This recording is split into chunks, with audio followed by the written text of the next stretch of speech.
I guess is even more pressure when you continue to see core CPI coming in above the BOJ's 2% target, and at the same time, you're seeing it come in stronger than economists had expected. Yeah, absolutely. I mean, if you look at the headline number, that's up 3.3%.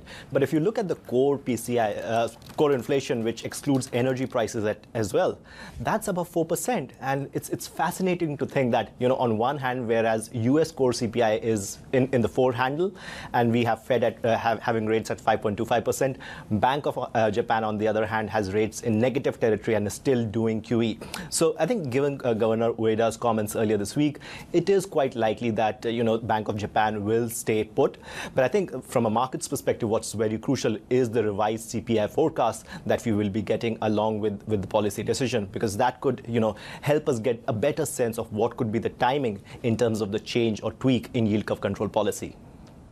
If we're headed towards an eventual tweak in the YCC, is this still a good time to jump into Japanese markets even after the rally we've seen so far? Or would you stay away? Because at the same time, you continue to hear about all of this optimism about corporate governance in Japan and how this really fundamentally changes the picture for that market.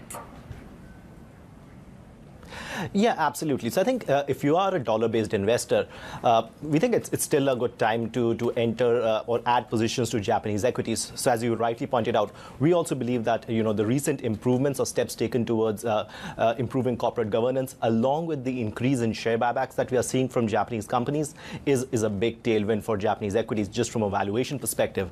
And also, I think let's not forget, Japan, after many decades, is seeing growth surprise to the upside, not only in real terms, but also in nominal terms when you think about the elevated inflation that we are seeing. And that, we think, should translate or feed into stronger corporate earnings compared to market expectations. And from a valuations perspective, Japanese equities are not expensive. So, when you put all of this together, then we still think it makes sense to add exposure to Japanese equities. Abhilash, has your view on China changed in the past week as we get this kind of drip feed of, a broadly positive messaging, but it's certainly not the big bang stimulus package that perhaps we might have expected in the past? Well, what we've seen from China is broadly in line with our expectations. So we have been highlighting that, we won't get a big bang stimulus from Chinese authorities. It is going to be, a series of targeted measures, and that's what's come through. Now, clearly, market sentiment and investor sentiment has been scarred over the past couple of years, given the raft of regulatory measures that were taken. So we think it will take time for investors to regain that confidence, and we'll need to see evidence of economic data recovering. But from a valuation perspective, we think that Chinese equities are extremely cheap. They're trading at more than 35% discount to global equities, and investor sentiment seems to be on the extreme. So we think that over the next 12 months there is a fairly good likelihood that Chinese equities should outperform global equities. Do you see further downside risk for the yuan, though? In the near term, yes. So, if you think about the key drivers for any currency pair, it boils down to the real interest rate differentials. And on one hand, where we probably expect Fed to hike rates by 25 basis points next week, PBOC is easing policy, and we expect it to ease policy further. So we will see a widening of interest rate differentials.